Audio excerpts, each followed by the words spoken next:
Good morning, friends. This is Ashish Mishra. I welcome you all to my channel Commerce Yoga.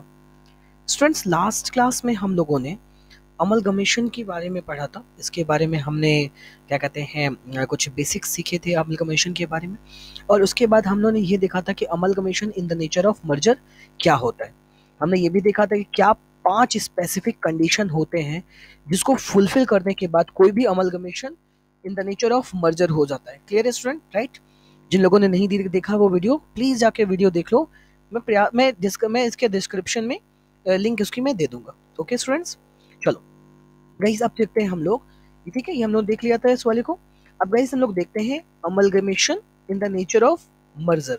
In the nature of merger, ठीक है, sorry merger हो चुका था। In the nature of purchase.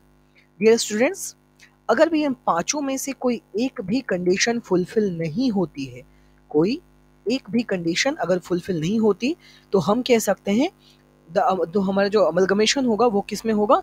In the nature of in the nature of purchase में हम कहेंगे कि हमारा जो अमलगमेशन है इन द नेचर ऑफ परचेज में है। ठीक है, एक बार फिर से रिवाइज कर लेते हैं कौन कौन सी कंडीशन होती है। फर्स्ट, जितनी भी एसेट्स है ट्रांसफरर की, वो ट्रांसफरी के पास चली जानी चाहिए। एटलीस्ट 90% जो शेयर होल्डर्स हैं वो इस बात पे एग्री हो जाने चाहिए कि उन्हें वो तैयार है ट्रांसफरी कंपनी के शेयर्स को लेने के लिए।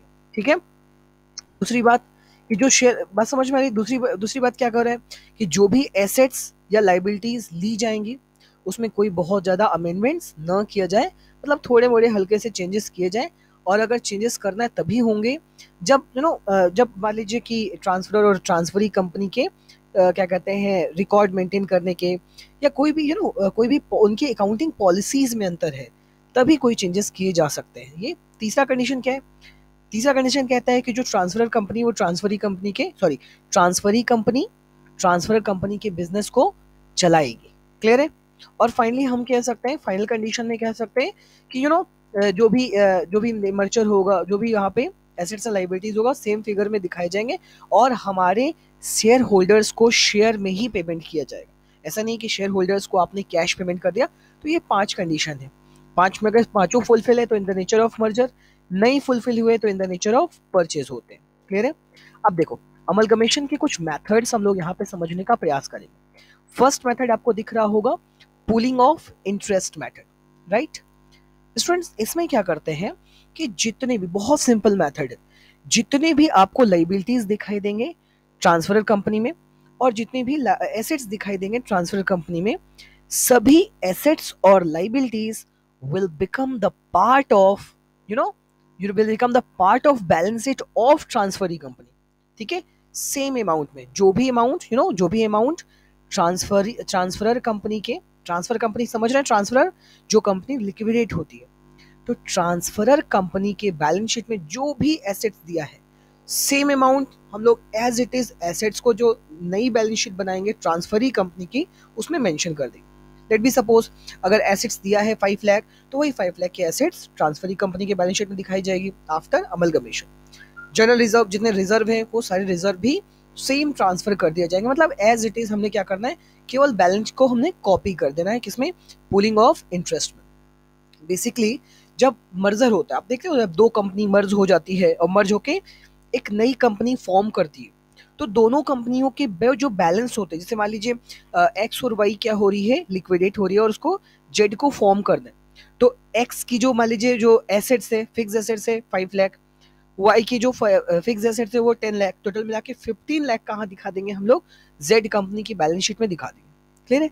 और मजे की बात क्या है कि जो इसमें हमारे जो रिजर्व्स एंड सरप्लस होते हैं, जो जनरल रिजर्व होते हैं, प्रॉफिट एंड लॉस होते हैं, वो भी क्या बन जाते हैं? एक पार्ट बन जाते हैं बैलेंस शीट का। किसकी? ट्रांसफरी कंपनी के। मतलब वो भी बैलेंस शीट में दिखाए जाते हैं। क्लियर है? बात समझ में आ रही है? ओके, अब देखते हैं परचेज मेथड। देखो क्या दिखा है परचेज मेथड के बारे में कि there are 2 ways in transferee company. ठीक है, अब देखो परचेज मेथड बेसिकली तब लगता है जब वहां पे आपको एब्जॉर्प्शन देखने को मिलता है, तो वहां पे हम लोग क्या लगाते हैं? परचेज मेथड लगाते हैं। क्लियर है? देखो क्या बोल रहे हैं कि जिस समय ये पांचों कंडीशन जो हमने बताया था ना, कौन सी हम लोगों ने पढ़ा था कि 5 condition in the nature of merger के केस में पांचों कंडीशन फुलफिल हो रही है, तो हम लोग बेसिकली क्या यूज करते हैं? पूलिंग ऑफ इंटरेस्ट मेथड का यूज करते हैं। बट अगर ये फुलफिल नहीं हो रही तो हम लोग परचेज मेथड का भी यूज कर सकते हैं। क्लियर है?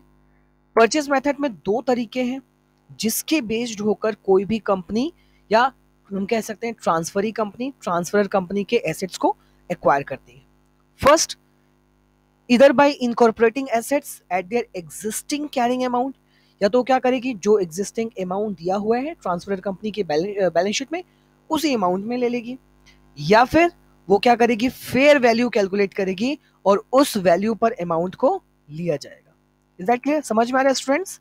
क्लियर है? दो मेथड, या तो सेम वैल्यू पे जो वैल्यू वहां मेंशन है उस वैल्यू पे ले लेगी, या फिर फेयर वैल्यू पर अमाउंट को लिया जाएगा। क्लियर है? समझना एक चीज आप समझना, अब हम लोग समझते हैं कि हम लोग रिजर्व मतलब रिजर्व एंड सरप्लस का क्या ट्रीटमेंट करते हैं इन द नेचर ऑफ परचेज में और इन द नेचर ऑफ मर्जर में। बहुत इंपॉर्टेंट पॉइंट है स्टूडेंट्स, ये बात आप नोट कर लो, ठीक है? कि अगर मैं रिजर्व्स की बात करूं तो इन द नेचर ऑफ मर्जर में है तो बोला है ना रिजर्व्स, ठीक है? The identity of the reserve is in case of the amalgamation in the nature of merger the identity of the reserve is preserved upon the amalgamation। मतलब preserve का मतलब बनी रहती, आइडेंटिटी खोती नहीं है। जो भी हमारे रिजर्व्स हैं जो कि ट्रांसफरर कंपनी में दिखाए गए हैं वो सारे रिजर्व्स आपके ट्रांसफरी कंपनी में भी दिखाए जाएंगे, चाहे वो जनरल रिजर्व हो, चाहे प्रॉफिट एंड लॉस, ठीक है, क्रेडिट बैलेंस हो, सबका सब क्या दिखाया जाएगा ट्रांसफरी कंपनी के बैलेंस शीट में दिखाया जाएगा। क्लियर है? राइट स्टूडेंट, बात समझ में आ रही है? जैसे मतलब एग्जांपल में क्या दिया है कि general reserve recorded in the statement of the transferor company recorded as the general reserve in the financial statement of transferee company upon the amalgamation। Clear है? राइट? समझ में आ रहा है? अब देखो, does any differences arising between the share capital issued and the amount of the share capital of the transferor company gets adjusted in the reserves of the financial statement of the transferee company। अब मान लीजिए क्योंकि ये इन the nature of merger होता है तो अगर कोई भी मान लीजिए पेमेंट कर रहा है, ट्रांसफरी कंपनी अगर परचेस कंसिडरेशन का पेमेंट कर रहा है और वो पेमेंट में कोई भी डिफरेंसेस आते हैं, किससे डिफरेंस आएंगे? ट्रांसफरर कंपनी के शेयर कैपिटल से। देखो, एक तो ट्रांसफरर कंपनी उसके शेयर कैपिटल को देखा, फिर हमने देखा कि ट्रांसफरी कंपनी कितना परचेस कंसिडरेशन का पेमेंट कर रही है। अगर कोई डिफरेंसेस है, मैं क्वेश्चन जब हम लोग बताएंगे तो उसमें समझेंगे हम लोग, है ना? अगर कोई डिफरेंसेस है तो हम लोग जनरल रिजर्व के ही थ्रू एडजस्ट करते हैं। चलो फाइनली बता देते हैं, इन the nature of merger, in the nature of purchase के क्या इसमें क्या होगा कि ये जो रिजर्व है ना, ये जो रिजर्व एंड सरप्लस है, they are not preserved, they lost their identity. Means reserves को हम लोग नहीं दिखाते, है ना? मतलब जो रिजर्व्स होते हैं, रिजर्व एंड सरप्लस, उनको हम ट्रांसफरी कंपनी के बैलेंस शीट में नहीं दिखाते। हालांकि कुछ इसके एक्सेप्शन है, जैसे जो स्टेचुरी रिजर्व होते हैं। स्टेचुरी रिजर्व कौन कौन से जो मेंटेन करने ही पड़ते हैं? जैसे capital investment subsidy reserve, allowance reserve, ठीक है, sorry investment allowance reserve, capital investment subsidy reserve, उसके बाद foreign project reserve, rebate reserve. तो ये जो रिजर्व होते हैं स्टेचुरी रिजर्व होते हैं, इनको कंपनी को मेंटेन करना ही पड़ता है। तो इन रिजर्व की आइडेंटिटी लॉस नहीं होती। ट्रांसफरर कंपनी में जैसे दिखाए जाते हैं स्टेचुरी रिजर्व वैसे ही क्या करते हैं, इनको हम ट्रांसफरी कंपनी के बैलेंस शीट में भी दिखा देते हैं। हाउएवर जो जनरल रिजर्व है, प्रॉफिट एंड लॉस है, जो सिंपली नॉर्मल नॉर्मल से रिजर्व है, उनको हम लोग डायरेक्टली ट्रांसफरी कंपनी के बैलेंस शीट में नहीं दिखाते। ओके स्टूडेंट्स, तो इसके आगे के क्लासेस में हम लोग और समझेंगे कि कैसे हम लोग परचेस कंसिडरेशन निकालते हैं, है ना, कौन कौन से मेथड है, गुडविल का क्या ट्रीटमेंट करते हैं, ठीक है, अमलगमेशन में, ये सब चीजें हम लोग सीखेंगे। तब तक के लिए हमारे चैनल को सब्सक्राइब करना मत भूलिएगा। और हाँ, एक रिक्वेस्ट है कि जितना ज्यादा कमेंट कर सकते हैं आप कमेंट कीजिए ना। Thank you sir, yes sir, no sir, समझ में आया तो यस सर, नहीं समझ में आया तो नो सर, क्या नहीं समझ में आया ये सब आप कमेंट करिए, ठीक है? आपने प्रेशियस टाइम दिया, thanks for your precious time, thank you ना। Meet you in next class, okay, thank you.